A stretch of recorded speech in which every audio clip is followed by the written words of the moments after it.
ओम सद्गुरु भगवान की जय। श्रीमद् भगवद गीता अथ ত্রয়োদশ অধ্যায় ভগবান যোগেশ্বর শ্রীকৃষ্ণ কি বললেন? তিনি বললেন, ভগবান উবাচ ইদং শরীরং কৌন্তেয় ক্ষেত্রমিত্য বিধীয়তে এতদ্য ব্যক্তিং তং প্রাহু ক্ষেত্রজ্ঞ ইতি তদিদ্যাহ। কি বললেন? কত সুন্দর বলেছেন। বলছে অর্জুন, হে কৌন্তেয়, এই দেহটাই একটা ক্ষেত্র,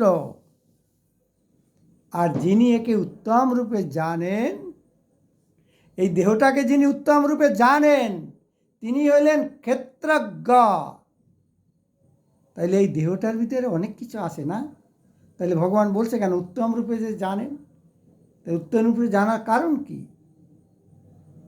তাহলে এর মধ্যেই সব, এর মধ্যেই বাসা, ঘর, বাড়ি, সব এর মধ্যেই সব, ধর্ম, কর্ম, যা কিছু সাধন, ভজন, সব কিছু এর মধ্যে। তাই বলছে ভগবান যে যিনি উত্তম রূপে জানেন তিনিই ক্ষেত্রজ্ঞ। যেমন এই যে মাঠের জমি উপমা, এই জমিকে কেউ যে চাষ করে সে জানে কোথায় কোন বীজটা বপন করলে ঠিকঠাক ফসল হবে। তদ্রূপ এই দেহটাকে যে জানে, এই দেহটাকে যে জানার চেষ্টাও করে তিনি ক্ষেত্রজ্ঞ। চেষ্টা করা মানে কি? তিনি জানবার জন্য চেষ্টা করছেন, তার ভিতরে জ্ঞানের ভাণ্ডার প্রকাশ হচ্ছে। তাই বলছেন এই দেহটাই ক্ষেত্র এবং এইটাই ক্ষেত্রজ্ঞ, বাইরে আর কিছু নাই। তাই আমি বারবার বলি যে গীতা শাস্ত্র অনুযায়ী যদি আমাদের গুরুদেবরা এই আমাদের ধর্ম সংগঠিত করত, তারা দীক্ষা শিক্ষা এভাবেই প্রচার করত, তাহলে আজকে দাদা এই বিভাজন হতো না। পৃথিবীর যত মানুষ আছে সবার জন্য গীতাশাস্ত্র। গীতাশাস্ত্রের আদি মনুস্মৃতি, এই শাস্ত্র ছিল, আছে, থাকবে। অন্য শাস্ত্র কোনো প্রয়োজন নাই। এই গীতাশাস্ত্রে যে ক্রমবদ্ধতা পাবেন অন্য শাস্ত্রে পাবেন না গোসাই।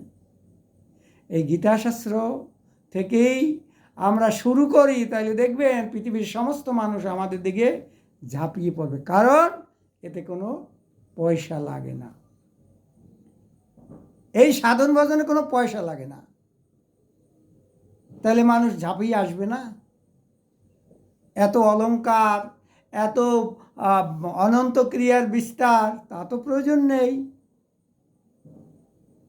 শুধু সাধন ভজন এই ভিতরে। জয় শ্রীকৃষ্ণ।